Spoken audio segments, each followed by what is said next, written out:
طالما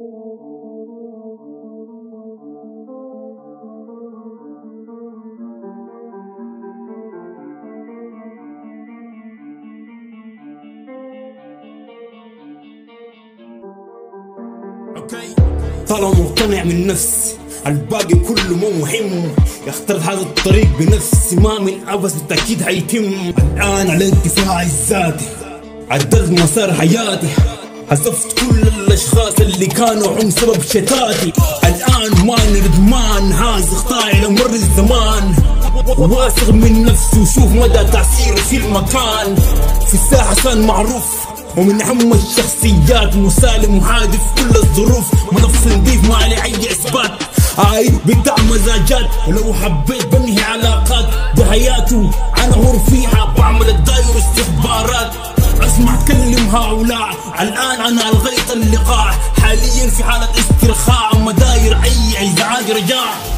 نحن وما هنتغير والمعاد في 60 في الجيم معروفين، والماز يعترف في 60 والعاز يتكلم فين واستغل غيابنا في 60. أنا كنز والباقي ما مهم في 60. نحن كده وما هنتغير والمعاد في 60 في الجيم معروفين، والماز يعترف في 60 والعاز يتكلم فين واستغل غيابنا في 60. القناعة كنز والباقي ما مهم في 60.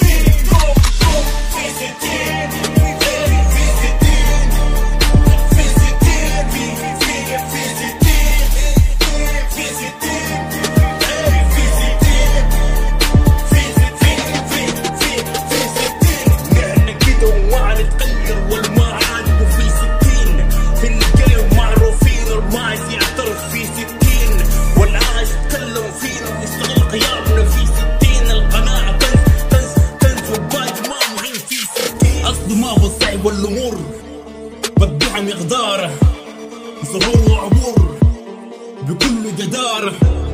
اخوك موهوب سطر في كلام مشطوب، واي عمل فات ما محسوب، والحصل ده كله كان مكتوب. اصله ما محظوظين بالاجتهاد اللي صرنا سنين في الشغل والتخطيط مختلفين، جبناه ياما قالوا في 60 يا خلفينا مكفينا، جيب لي السايق السفينه ما كنا عارفين الخلق عايز يودينا. مستواي ما مستواك ما بالك، انا لو نطيت هدب الليل تنجحي براك اشتباك، انا السيق من للساق. اختفيت لفترة لقيت كلام خارم بارم بالكسرة، راب رساق والناس بالخلا عسرة، واي عاد تسوق علي فصلة. نحن كده وما هنتغير والمعاد في 60 في الجيم معروفين، والماز يعترف في 60 والعاز يتكلم فين واستغل غيابنا في 60. انا كنز والباقي ما مهم في 60. نحن كده وما هنتغير والمعاد في 60 في الجيم معروفين، والماز يعترف في 60 والعاز يتكلم فين واستغل غيابنا في 60. القناعة كنز والباقي ما مهم